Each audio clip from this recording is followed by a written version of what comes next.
अस्सलाम वालेकुम class. Last time तक हमने बाइसेक्शन की एक्सेल प्रोग्रामिंग देख ली थी। नेक्स्ट मेथड हमने पढ़ा था रेगुलर फॉल्सी मेथड। तो रेगुलर फॉल्सी का थोड़ा सा मैं रिकॉल कर दूं कि हमने किस तरह पढ़ा था। तो रेगुलर फॉल्सी मेथड में होता ये है कि इंटरवल होता है आपका ए से बी तक। जैसे वही सवाल लिया मैंने पुराना वाला जो हमने अभी बाइसेक्शन से किया है, जो कि हमें गिवन है। और बाइसेक्शन में मिड पॉइंट आता है, इसमें मिड पॉइंट नहीं आता, इसमें एक नया पॉइंट आता है that will be the X R. और उसको शॉर्ट फॉर्म में लिखते हैं तो एक्स आर एक नया पॉइंट आता है जिसका फार्मूला होता था A F of B minus B F of A. सही। और डिवाइड में जाता था F of B minus F of A. F of B minus F of A. तो ये आपका फार्मूला था। अब इसके बाद होता ये था कि इंटरवल जो था आपके पास ए से बी तक होता था। और एक्स आर आने के बाद आपको एक नया इंटरवल मिल जाते थे ए से लेके एक्स आर तक। और एक इंटरवल हो जाता था एक्स आर से बी तक। तो वही वाली सारी स्टेटमेंट्स लगेंगी। बस फर्क ये है कि एक्स आर से बी तक। अब वहाँ सी था, बस यहाँ एक्स आर आ गया। वहाँ सी मिड पॉइंट था, एक्स आर यहाँ पे इस फार्मूले से कंप्यूट हो रहा है। तो वैसे ही आप फिर टेबल बनाएंगे। इसके बाद ये दो इंटरवल हो जाएंगे। इसको जज कैसे करेंगे? देखिए एक्स आर जो कि ए और बी के बीच में कहीं होगा, तो वही चेकिंग क्राइटेरिया वही है। अगर एफ ऑफ ए और एफ ऑफ एक्स आर अगर लेस देन जीरो है तो इसका मतलब रूट जो है वो ए और एक्स आर के बीच में, ठीक है। और अगर एफ ऑफ एक्स आर और एफ ऑफ बी अगर लेस देन जीरो है तो रूट जो है वो आपका एक्स आर और बी के दरमियान है। इस केस में देखें तो एक्स आर जो है वो बी बन रहा है, इस केस में एक्स आर ए बन रहा है। बस ये याद रखिएगा, ठीक है। तो वैसे ही हम टेबल बनाएंगे जैसे टेबल बनता है। आपका टेबल कैसे बनाते थे आपको पता है। तो पहले मैं वर्ड बेस से समझा देता हूँ ताकि क्या कहते हैं आसानी हो जाए थोड़ी सी आप लोगों को। तो ये ए का कॉलम आएगा, एक एफ ऑफ ए का कॉलम आएगा, एक बी का कॉलम आएगा, एक एफ ऑफ बी का कॉलम आएगा, और एक आएगा सी का कॉलम, और सॉरी सी नहीं एक्स आर आएगा, और एक आ जाएगा एफ ऑफ एक्स आर, और एक एरर का भी आएगा, ठीक है। थोड़ा सा मैंने एक कॉलम कम ले लिया है। तो एफ ऑफ एक्स आर आ जाएगा, और इस तरीके से एक और कॉलम आ जाएगा आपके पास। तो उसको हम एरर का नाम दे देंगे, ठीक है। तो इस तरह से हम कॉलम बना लें। फंक्शन ये रहा आपका। जहाँ जहाँ एक्स है वहाँ ए कर दें तो यहाँ वो आ जाएगी वैल्यू। जहाँ जहाँ ए है वहाँ एक्स फंक्शन है वहाँ बी कर दें। जहाँ जहाँ एक्स ए है वहाँ एक्स आर कर दें। तो आपके पास इस तरह से आप कर सकते हैं। अब मैं चल रहा हूँ डायरेक्ट एक्सेल शीट पे। तो एक्सेल शीट पे हम इसको करने की कोशिश करते हैं। एक्सेल शीट ये रही है हमारे पास। अब आ जाते हैं हम एक्सेल शीट पे वापस। ये हमारी एक्सेल शीट है।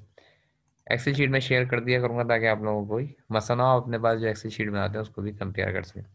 तो एक कॉलम ए का, एफ ऑफ ए का, बी का थोड़ा जल्दी हुआ काम क्योंकि पहली दफ़ा हम बाइसेक्शन हम इस एक्सेल के जो है वो समझ चुके हैं। एक्स आर का, एफ ऑफ एक्स आर का, और एक एरर का, ठीक।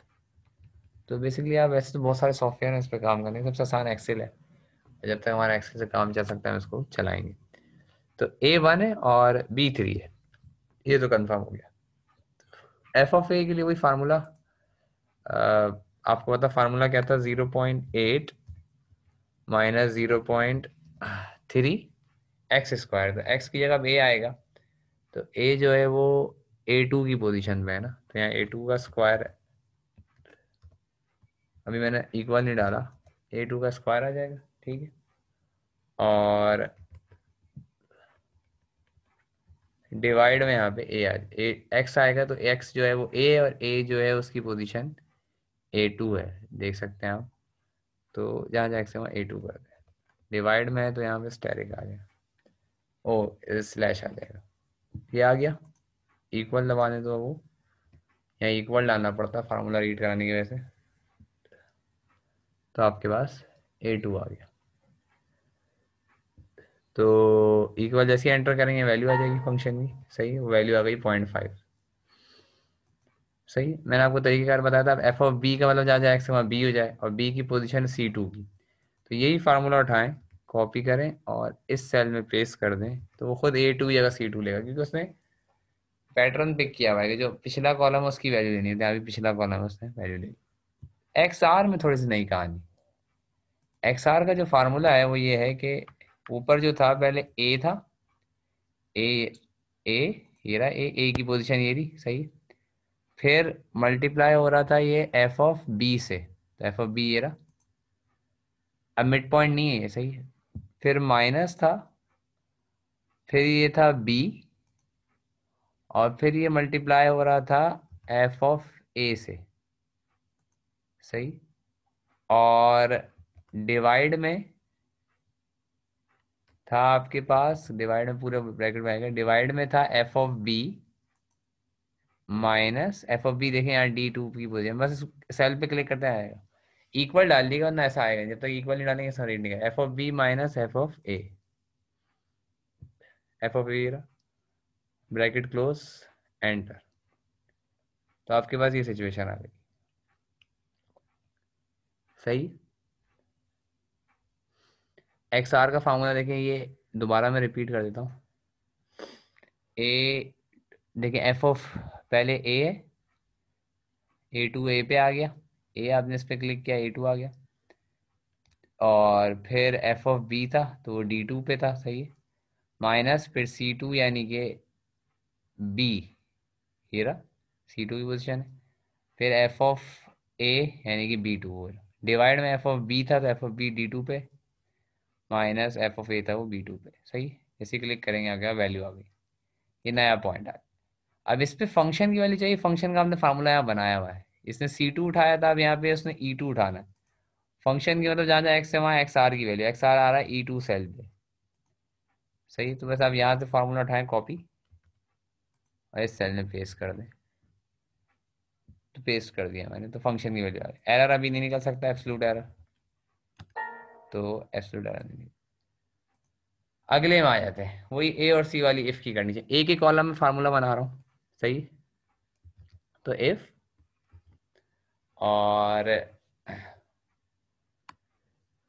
अगर आपका एफ ऑफ ए, यानी कि ये मैंने कॉलम पे क्लिक कर दिया, मल्टीप्लाई बाय एफ ऑफ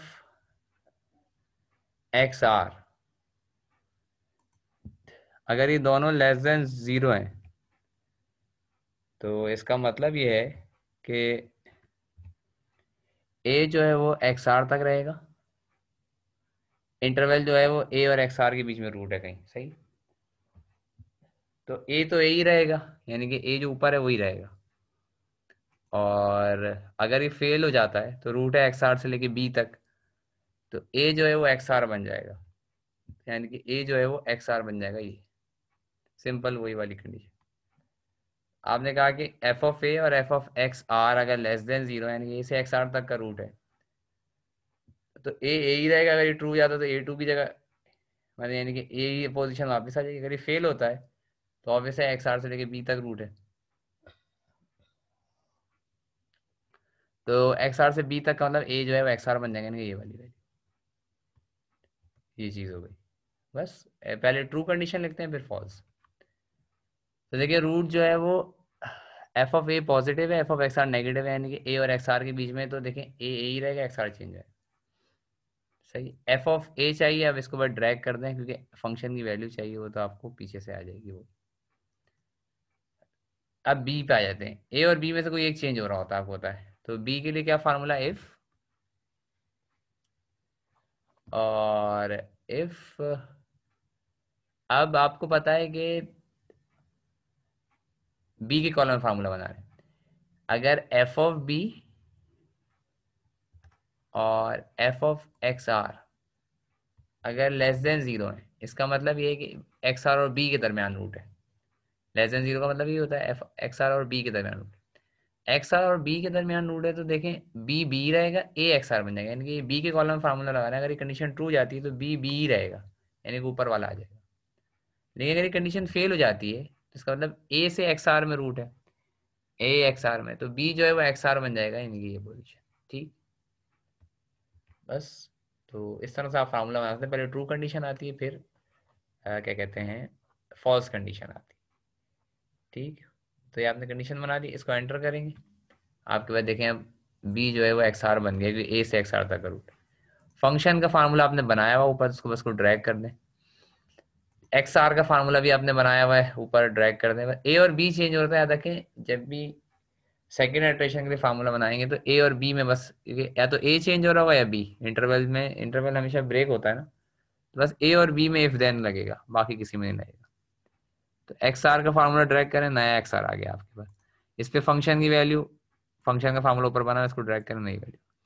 अब एरर निकालना है, तो एरर आपको पता है absolute value A B S, और एक्स आर टू ये होता है, तो एक्स आर टू, अच्छा एक मिनट, इसको आप इक्वल डाल दिया करें ताकि वो खुद ही रीड करे, A B S X R two, यानी कि ई थ्री है, ई थ्री की पोजिशन पे ये माइनस एक्स आर वन, ये ई वन की पोजिशन, इस पर एंटर करेंगे, आपके पास ये एरर आ गया।